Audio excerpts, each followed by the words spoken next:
Welcome to Who Are You, a CSI podcast. I am Lauren, and I've seen CSI through and through around 3 to 4 times.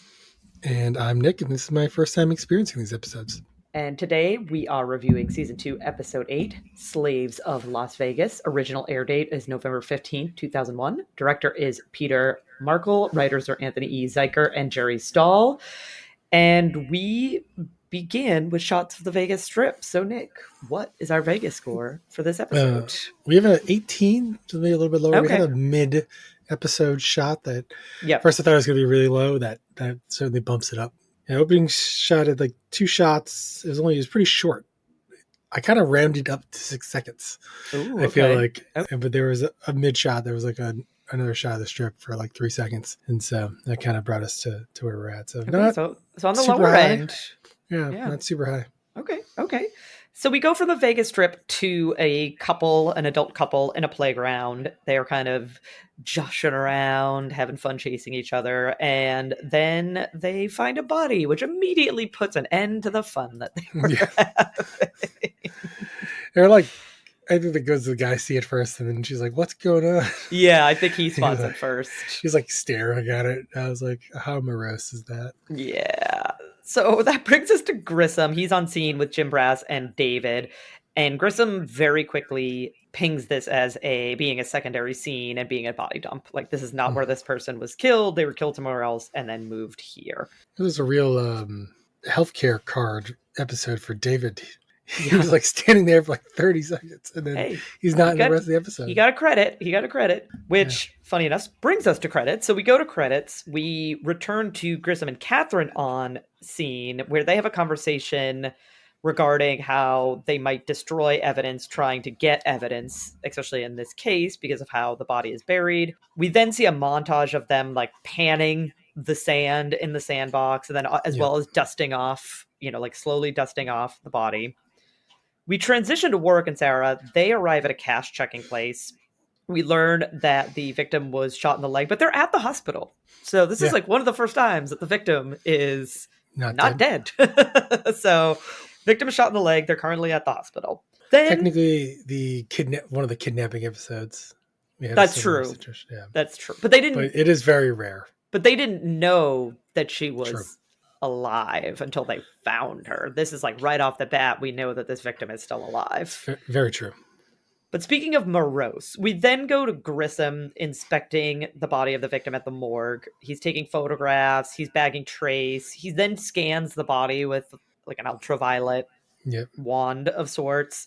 He then rinses the body and then starts prepping the wrist to take a mold, which plays a crucial part in this episode.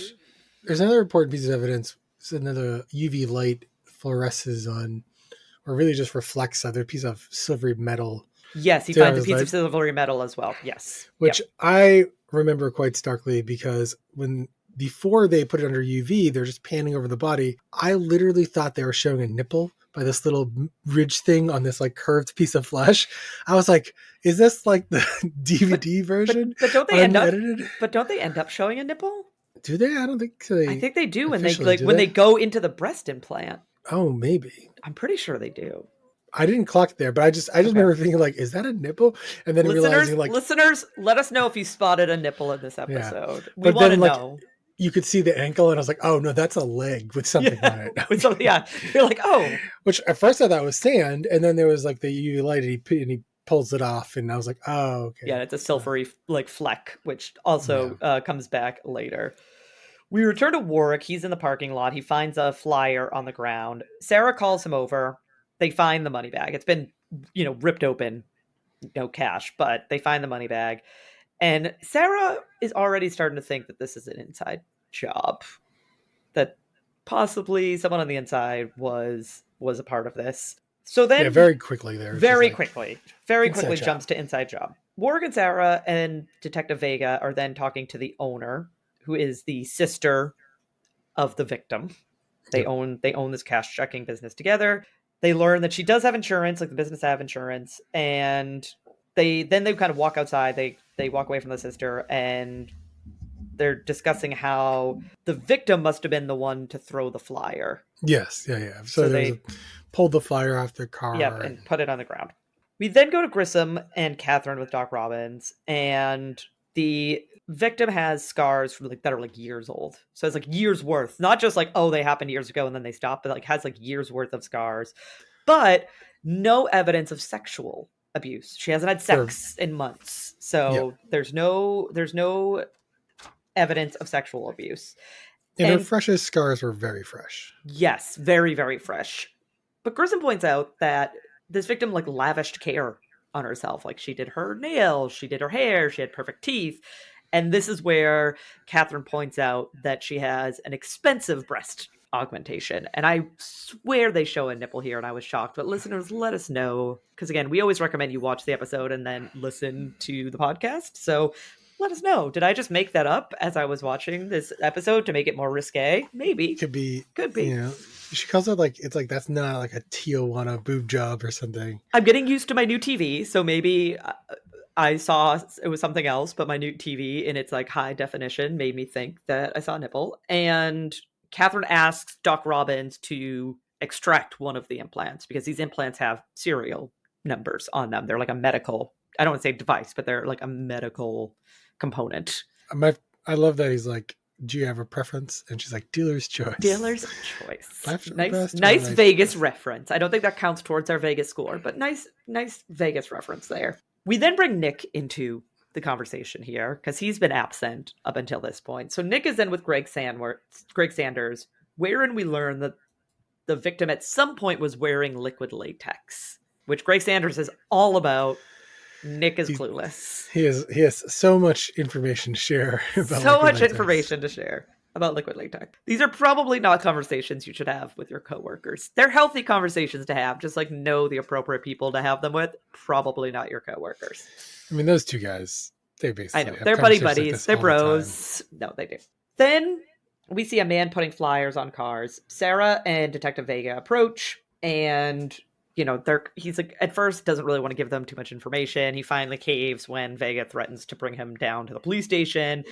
And so he said that some jerk shoved his threatened to shove the flyer down his throat, but it was two guys that he saw. And the car he thinks was a Honda. So now we're thinking that there's two assailants or two perpetrators here, and they were driving a Honda. I will say this does come back to be one of my continuity problems. Okay.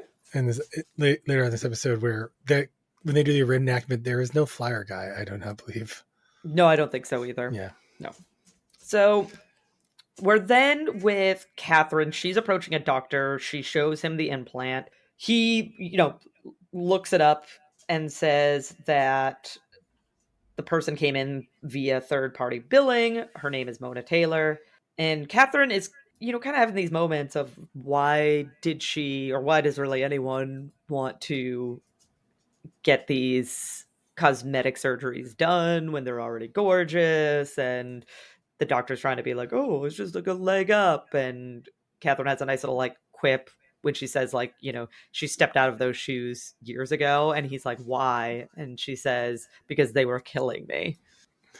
I don't think I picked up on that the first time. Yeah, so she kind of leaves the doctor with that, but we now know that the victim is Mona Taylor. This transitions us to Grissom, Catherine, and Jim Brass showing up at a spooky mansion, a spooky manor of sorts. I love that they're on the porch. There's a candelabra with yes, multiple candelabras. It's very. I always refer to this as the Meatloaf. I could do anything for love style music video. Yes. Yeah.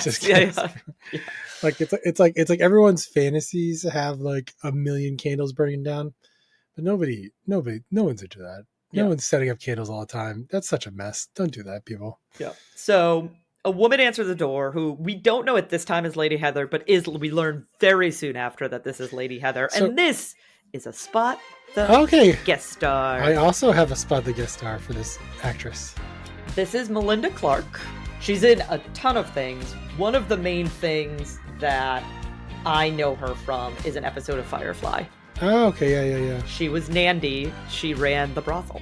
Yep, she did. I know her. So maybe a little bit typecast. Sorry, Sorry, Well, Melinda Clark, a little this typecast. this is not going to get any better because I know her. She plays this like Russian madam in Nikita, which is a remake of the La Femme Nikita TV show, Yep. which is a remake, I believe, of the movie or whatever. But, Oh, yeah, she was in 70 episodes of that yeah, show. she's a main cast member. Okay. And I've watched every one of those 71 episodes because that's the kind of CW level television that I watched. Fair. As I believe, I would say as a high school student, but I'm actually not sure. That may have been after I graduated college. If the show was Well, on. it was from 2010 to 2013. So that would have been after college. Yeah. I was like, no, you were definitely an adult. I was like, but it was the kind of show that I watched a lot of when I was in high school and continue to watch a lot of later on.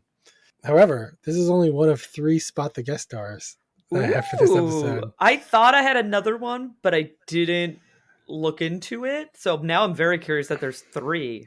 One of them I decided I wrote down and then I looked up to see where I know this guy from, and the answer is I don't know. I have a guess. So then it doesn't count as a spot the guest star then. I 1,000% know who this guy is. I've seen him before. Okay. Unless he was also in a different episode of CSI from last season or something, which has happened before. But I have a feeling I know what he's from, and I just only vaguely remember. I can't remember if I even watched that show. I feel like maybe I did watch like the first season of the show, and that's why I know who he is. Yeah. And he's in like a bunch of movies, and some of those movies I've seen, but like I don't see him. We'll get there when we get there. All right, we'll get there. Okay. So Lady Heather is wondering if they're looking for respite from their dominating careers. Dominating the streets of Las Vegas. Yeah. And they seem to kind of get a chuckle out of this. And then she welcomes them to Lady Heather's dominion, which is where we learn her name is Lady Heather. This episode, by the way, like the next few minutes of this episode is, I think, some of the funniest the show has ever been. Oh, sweet. Okay. I just like laughed so many times. Yeah. So we go outside of Lady Heather's dominion with Nick and Catherine. They're inspecting Mona's car. It's still locked, but it looks clean, so it doesn't look like her car was part of the potential crime scene because it doesn't look disturbed. It looks clean. Nick finds liquid latex in the trash, though, and it looks like there's a mold of a watch. It's very lucky for him to pick up the one piece that has the watch. Very convenient. They're just saving us the scene where they go through the entire trash and lay it out in a room and then find it. And so that's fine. Yep. We then return to Lady Heather. She's leading Grissom and Jim Brass like through the manor. And they're asking if she's heard any screams. And she's like, it's when I don't hear screams that I worry. And I was like, I also love fair. There are people screaming with their hands. Screaming as they're asking the question. Did you hear any screams last night? Ah!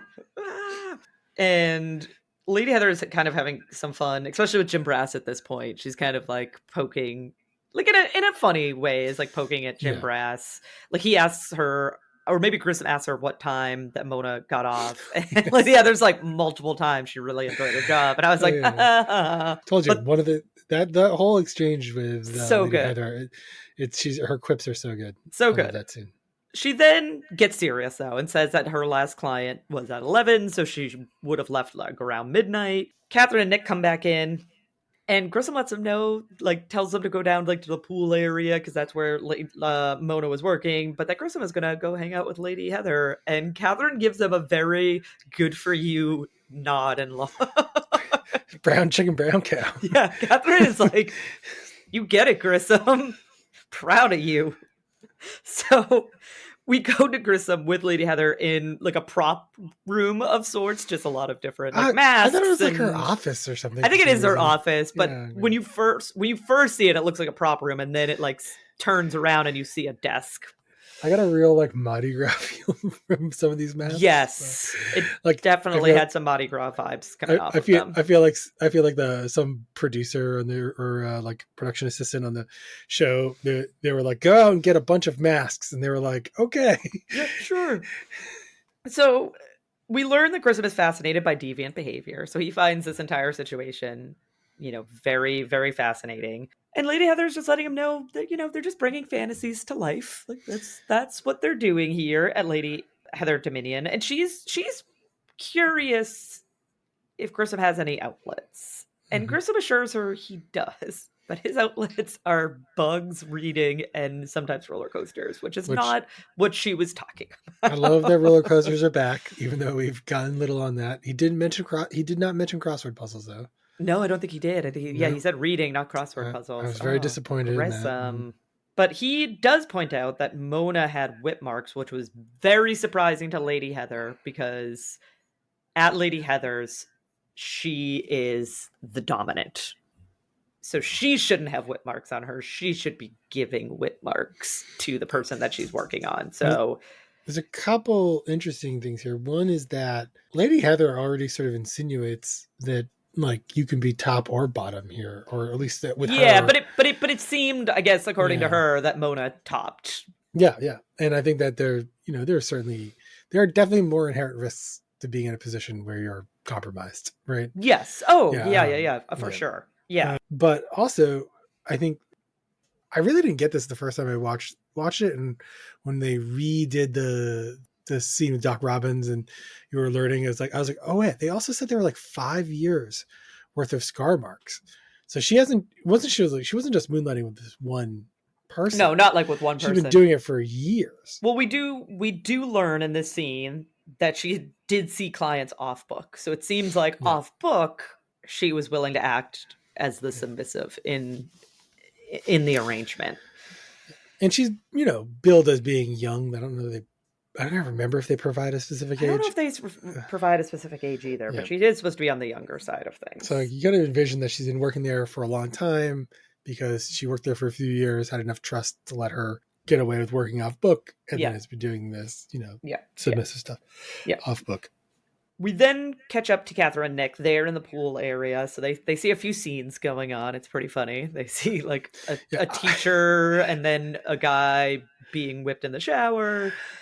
I started to write down a note. Like, I thought she said she was going to move some clients around, but then Nick goes, I guess she didn't have time to move her clients around yet. I was like, yeah, you like beelined it there. Yeah, you immediately went. You didn't give her time to move her clients around. They end up entering a room that has like chains hanging from the ceiling. There's also like paddles and floggers and other things like hanging on the wall.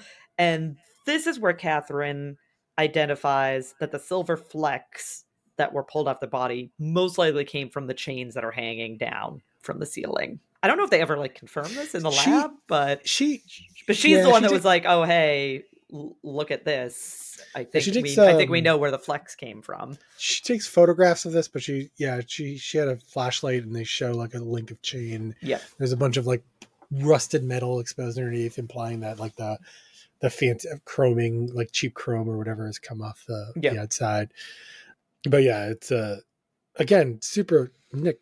Your luck he's like a lucky charm. Yeah, he finds liquid latex. First room we look in is the room with the chains. Yep. We're not going to check any of the other chains in this room. Nope. It must be from this one chain in the middle. Yep. And Nick finds like liquid latex. And then Nick and Catherine have a conversation. And again, Nick needs to be taught, very naive, not like well-schooled in the world. He like cannot understand these twisted people.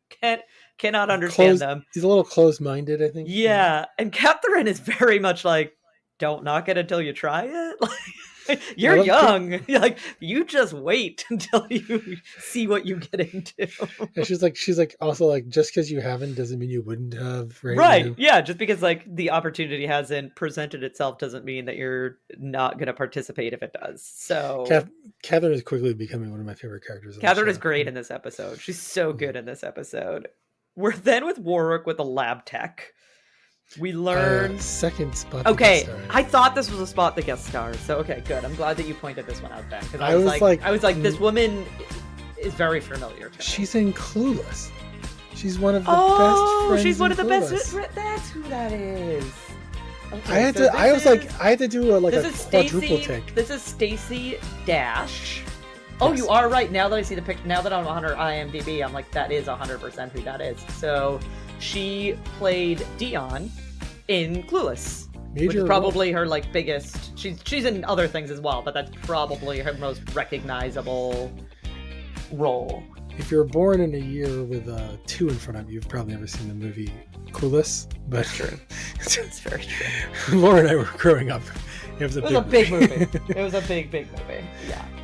It's like the legally Came blonde of out our in generation. came out in 1995. Hmm. We have Warwick with Stacey Dash. That's not her. That's not the character's name. But that's the actress's name. I think she is in this show. What is her? Amy Young. So she's a lab tech. We learn that the tire mark belongs to a Honda, so that does confirm Flyer Guy's story. And the tire also ran over something, so there's an imprint on the tire because it ran over Yep. something. Sarah's then with the ballistics guy, and we Do they learn that the gun was a Colt. do they come back to the thing that in the No. tire? Okay. I Nope. wasn't crazy.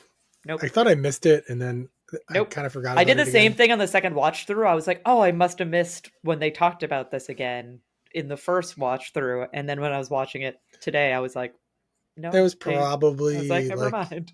It that was was probably a probably a cutscene. scene, yeah, Yeah, it of probably was a refilm or scene, something. and they cut it out. Yeah. Doc Robbins is then with Grissom. We learn that Mona died of asphyxiation, which does not surprise Grissom at all. And Doc Robbins also points out odd scarring in her nose, which Grissom wants to know immediately is it from straws, which confuses Doc Robbins. Did you get very much so. the feeling that Grissom went home and just did a bunch of homework on weird, Yes. kinky things? Yes. You know, Yeah. like that. Well, That he got a book. I mean, he told Lady started Heather reading. that already that he's interested in deviant behavior. So this might be something he was already technically interested in from a quote unquote scientific standpoint of Okay. deviant behavior. So we're then with Catherine and Lady Heather. Lady Heather is showing her the masks and like the accoutrements from the night before, the night that Mona died. Catherine wants to know how much money Lady Heather is clearing, and she's clearing $20,000 a week.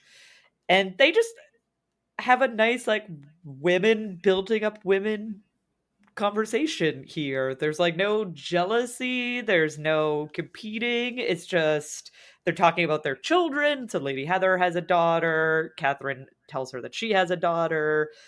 And Lady Heather is letting Catherine know that the one thing that she told her daughter to never give away is her power. And she also thinks that Catherine would be a great dominatrix. And she means it in like the highest of compliments, which is how Catherine takes it. So they just have a really nice dynamic. This is like a really nice scene because generally speaking, when you put like the attractive woman with an attractive woman, it's normally in a competitive sense. Yeah. And this is very much a we understand each other and here is our common ground conversation. And I just thought that that was like a really nice touch because the show has not always been great with its women characters. I forget what it's called, but particularly for movies, there's this like the test. There's this terminology. You have Yes. to, like, I can't remember it's what's like, do you not? You should have. It's not that you should. It's just like how many movies don't have a scene where there are two female or at least two females talking. actresses. Yeah, and it doesn't have to be. It. I think there's. I forget how exactly it goes. It can't be about men. Yeah, their conversation topic cannot be about men. But there's also like it's like you want those things like it could be like you want examples where it both advances the plot and like devoid of that advances the characters, right? Character building. Yeah. And that's really important because like when you think of like if you just strip gender out of it and like these are the things the characters do when they interact. They advance the plot and they advance the character. Yep. Right. And so it's like if you have a 2-hour movie and you don't have any time where it doesn't require a man for those two things to happen, then you're being very sort of male centric in your show. And right. If it's, Magic Mike, maybe that's okay. If it's, every other movie, where you should have, equivalent protagonists, then it's not okay. Right. And so, yeah, this is a great example and I think it's awesome because we don't get it a lot and it doesn't feel forced. A lot of times you see it feels movies, very natural in that these two actors have great chemistry. Yeah. Because this feels very natural. They feel very comfortable in each other's presence. Like it just was a great scene. Sometimes I feel like I watch a movie and it's like, oh, they only put this scene in here. Yeah, yeah. But this feels like a good part of the show. And again, advancing character plots, giving us a little bit more insight into Lady Heather, which is like making her more human, which is nice. The other thing I hate is in action movies where it's like the girl can only fight the evil girl. Yeah, the guy has to fight the evil guy. I was like, can't we just fight each other? Like, can't we just have the good guys fight the bad guys? Yeah, yeah. We then leave Lady Heather and Catherine, and we go to Catherine and Grissom with Greg Sanders. They have a funny conversation about switches and dominance and submissive, and Greg Sanders is floored that Grissom like knows all the lingo. He's amazed Do you know by what a it. switch is? You know what a switch is? And as Grissom points out, that is when someone alternates between being dominant and submissive in that dynamic. So Greg Sanders does end up showing them the mask that Mona was wearing, as well as the straws that she used. But the blue marks, after his really weird yeah, markers shoving, up the nostrils. yeah, shoving markers up his nostrils. But the blue marks on the straw are from the killer. So those are epithelials from the killer. So we just need some DNA up in this joint. Need a suspect, right? Yep, need a suspect. Then Catherine and Grissom kind of like put their watch molds side by side, and we see that they're like matchy, like it's from the same watch. Great matchy scene. Very solid different. matchy scene. It's a woman's watch, and it's very expensive. Then we go to our storyline B with Sarah and Detective Vega at the hospital. They're kind of talking to the victim and about his, does he have a cult? He does. He keeps it at the store. The sister and his, I put boyfriend, but it ends up being her husband. Yep. Hector arrive. And this is my third spot the guest star. So, this is Amari Velasco. Yep. So I struggle to figure out exactly why I know this person so well. Okay.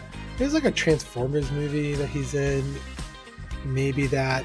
But I think I've watched the first season of Prison Break, and he was in a bunch of episodes. It does, okay. I was going to say, it looks like he's in Prison Break. But I don't actually remember, but when I saw him, I went, that guy looks really familiar. And then he's in the episode later on, I went, yeah, I definitely know who this person is. Yeah. And the second watch through, I had the same reaction. I was like, yeah, I know this human. Yeah. And I just like, but I don't know from what. Yeah. And it's just like, okay, yeah, it's definitely been a long time since I've watched anything with him in it. But it just really resonated. I actually looked at like some photos on IMDb. I was like, oh, this looks familiar. I clicked on that, and I was like, nope, I've not seen this show. You were like, nope, don't know that show. Okay. So I have very, very little idea why I recognize him. But he is in a bunch of things. He is in a lot of things. And I spotted him. He is pretty prolific, so. I spotted him, and he's a guest star. So. All right. Let's count it. This is a short scene, so we leave this scene behind. We then go to Catherine and Grissom talking to a dad. He's, he has like a baby strapped to him. We learn that this is Mr. Nelson. They ask him about the missing watch. He's like, I have no idea what you're talking about. And then they ask if he bought like this specific watch, and he says no. And he walks away to change the baby. And this is where Grissom decides, well, then like the mom must have bought the watch. Like, we know that this household bought the watch, so it must be the mom. This brings us to, so we stay with Catherine and Grissom. They are now with the mom, who is a lawyer.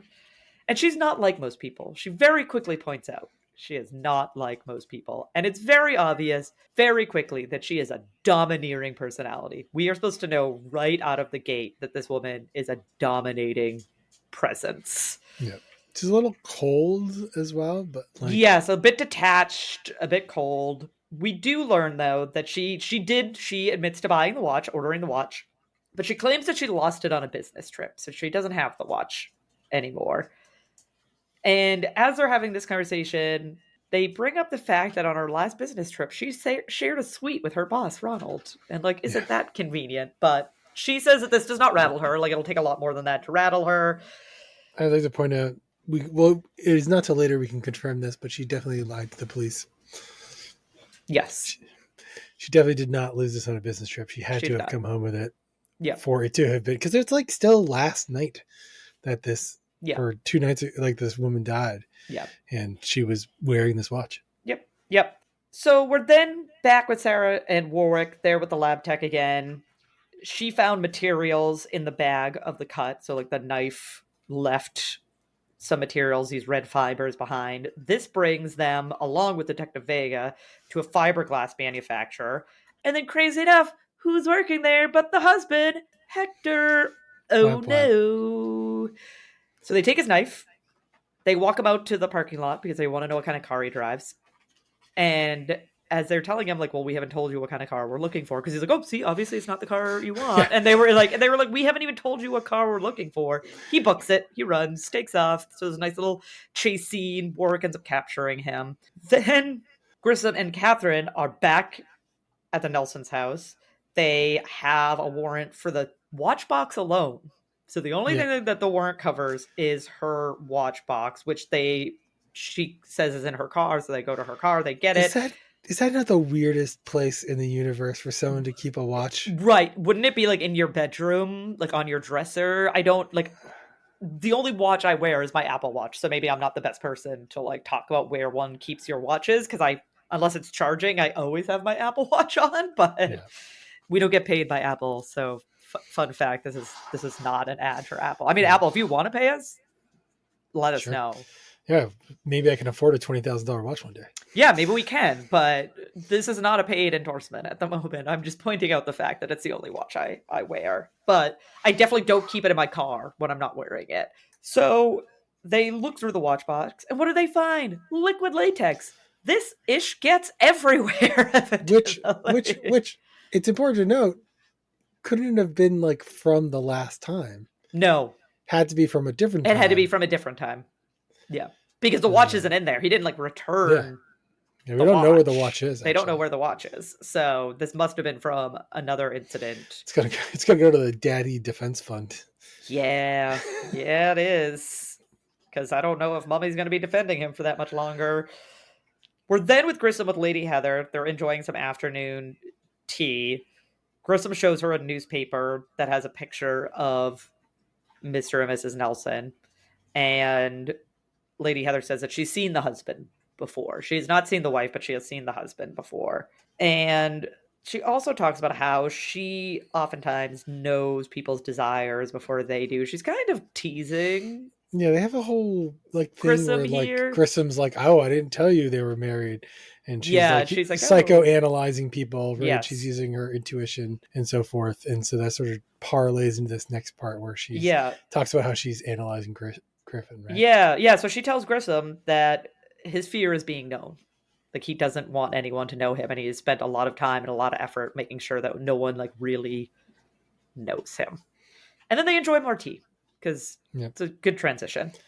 Then Sarah, Warwick, and Detective Vega are with Hector in the interrogation room. He coughs up Amelia. Again, no lawyer.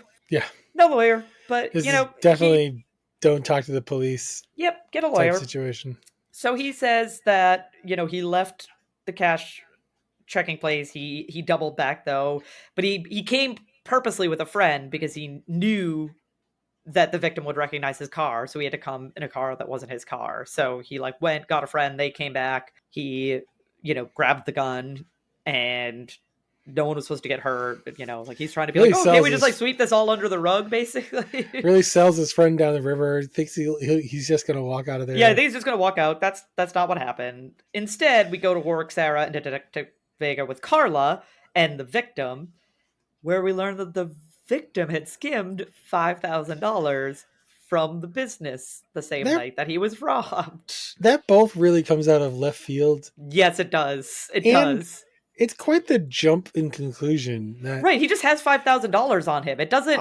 How do you know necessarily that it's from the business? I don't want to generalize people here, but I have known a lot of, especially small business owners, to walk around with large sums of cash on them at all times. Yeah. Who knows why they feel they need to be walking around large sums of cash. Hopefully they're declaring all their taxes, but it's not that uncommon of a situation for you to just assume that he has $5,000 in cash, that he must have stolen it from the business. Right. The second watch there, I was like, did she say that there was like $5,000 more dollars missing or something? And I missed it. And I was like, I got to that scene again. I was like, yeah, there's like no setup for this moment. There's no setup for this moment. None whatsoever. That's like one of my only pet peeves about this episode. I was like, what is this? Why does that even matter? But they arrest him. Unless she's like, you're gonna arrest him. And they're like, yep. Yeah, she's going to arrest his ass is the exact quote. So that's the end of that storyline. We don't spend too much time in this episode on that storyline. It's a much No one died. smaller, shorter. No one died. He lives. He's fine. I mean, now he's arrested, so maybe he's not fine, but it is what it is. Then Catherine and Grissom are searching a car. The wife pulls up, and they find grains of sand in the car. Oh Dun, dun, no. dun. Oh Probably the worst no. evidence in their case. I mean, they probably could figure out how to match the grains of I'm sand, sure they, yeah. but like you tell, it's not suspicious that a father of a small child was in a I know, because they were sandbox like, that's what, like, or at a when they playground. look at him and they're like, been to any playgrounds recently? I'm like, he has a kid. Why wouldn't he go to playgrounds? Like, he has a child. You're Also, acting like it'd be so weird for him to be at a playground. He's the main caretaker of their kid. is it sandy in Las Vegas? Yeah, I actually don't know.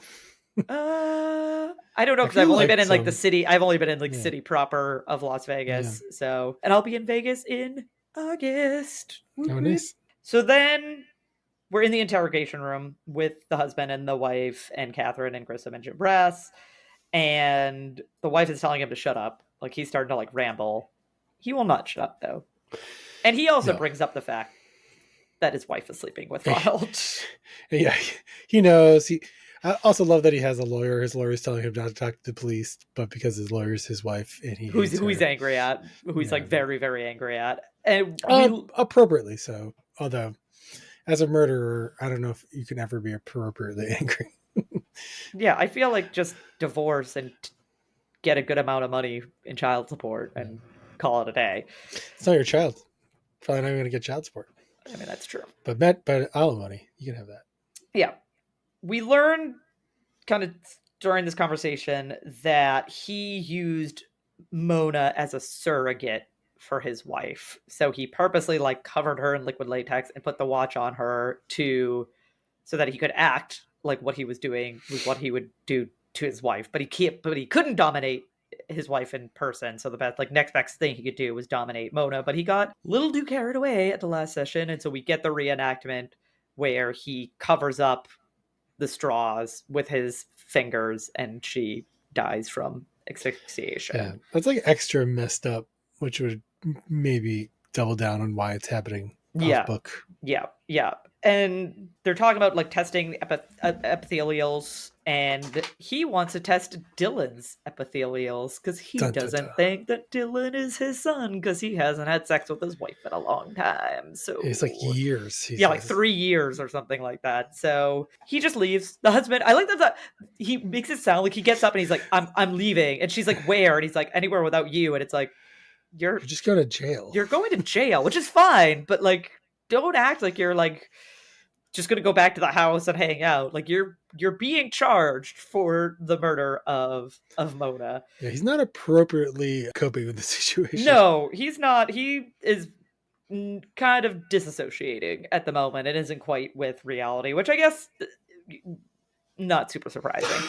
Also, I don't think he's very smart because the beginning of the episode, they're like, we found this body in a sandbox. They must have wanted us to find this body. Yes, they did make mention of that near the beginning of the episode.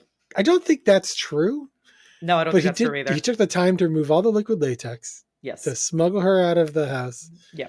Bring her to a sandbox and bury her. Yeah. But not very deeply. Like he's just not the sharpest tool in the shed. Right. Yeah, I don't think we're supposed to think that he's like a criminal mastermind. We end the episode with a short scene with Catherine and Grissom. They're in the hallway. Catherine is very happy that they have a healthy relationship and they don't, put straws in people's noses when they're having a disagreement. They can talk about it. And then she goes to Grissom and she's like, well, now's your turn to like say something revealing. Like I revealed something to you, now you reveal something to me. And the episode ends with Grissom being like, oh, I've never told anyone this before, and then cut to credits. But the idea is that he is opening up and he is letting himself be seen and be known by someone, and he trusts Catherine to do that, which is very sweet. I thought this was like a nice little end cap to the episode. I actually was like, kind of like, WTF, I want to know. I did too. I thought like we heard it, and then when it cut to credits, I was like, Nope. All right. But Nick, what did you think about today's episode? I like this episode. Pretty high up there for this season for sure. Pretty up there overall.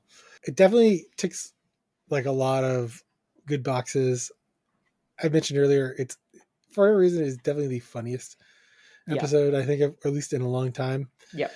I would probably, much to your dismay, I still think I liked the last episode better than this episode. Okay. For whatever reason. We're but allowed these to are have like different opinions here. these We can are still be these friends. are We can these still are have a very healthy. close. We can still have a healthy relationship, Nick, and disagree. Yeah, or we don't disagree. We just like different things. Yeah. But they're actually quite close to each other. So these last two episodes, I think there was one. I can't remember what it was. I believe there's one other episode earlier on where I was like, oh, this was a pretty good episode. Yeah. So those are probably firmly in my top three. We're only 8 or 9 episodes in. You think I would remember, but I don't. No, it's fine. But my memory is terrible, so I'm not here to judge. It's 8. Yes. It's funny. Normally I write down the episode number at the top of my notes, and I did not. Oh, okay. So, I just put the title, which is probably not good. I should probably actually start putting the episode numbers in. But hands down, favorite episode to date. Love this episode. I think Lady Heather's character is great. The actress is great. Every scene that she was in was like charged in a fun, like electric sort of way. She just brings a lot of like energy to all the scenes that she's in. I think they did a great job of appropriately mixing edgy and humor. Like they were able to be edgy and also humorous without it like coming across as like weird and like bumpy. This was like, all right, you're doing a good job at pushing boundaries and at being funny at the same time. So this is hands down favorite episode to date, and I'm excited that it held up because I've been telling Nick for like the last few episodes that this episode is really good, and I was like, I'm going to be really bummed out if I watch this episode and I'm like, oh no, this is not good at all. Why did I think this is a good episode? So I'm very happy that this episode held up, in my opinion. I think it's a really like great episode for Catherine's character too. Like, yes, Catherine was great in this episode. She's doing a lot in the story. Yeah. And her character is really like, I mean, I kind of like in the sit and wait, right? Because I don't know where it's going, but they've really been layering some things for her character this season that I really like. The only real reservation I have, I actually thought the plot of the B storyline was fine. It was short but sweet. Yeah. But like the character, like Sarah and Work do like nothing. They do nothing. They just jump to conclusions. It's the lab tech. It's yeah.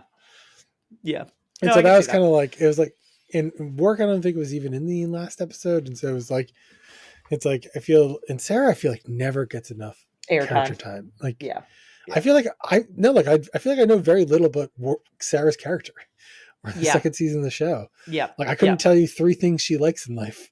Yeah.